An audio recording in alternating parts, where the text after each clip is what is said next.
Bakit may mga masusungit na managers? Masipag ka naman, maaga ka, maayos ang output mo, pero bakit parang lahat ng galit sa buhay ng manager mo sa'yo binubuhos? Bakit may mga managers na parang laging nakasimangot, parang hindi masaya sa tagumpay ng iba?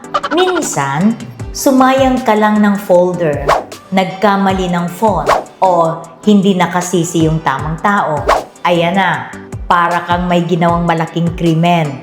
Ang totoo, hindi lahat ng masusungit ay masama. Pero marami sa kanila, pagod na sa sistema sa buhay, sa sarili nila. Ang iba ay na-burnout na pero pilit pa rin nagpapakatatag. Yung iba, nadala lang sa kultura ng takot at power tripping. At meron din namang talagang hindi pa natuto paano mamuno ng may respeto. Kaya ang tanong, kung ikaw ang nasa posisyon balang araw, pipiliin mo bang maging masungit o mamumuno ka ng may pagrespeto sa lahat? Follow for more management tips.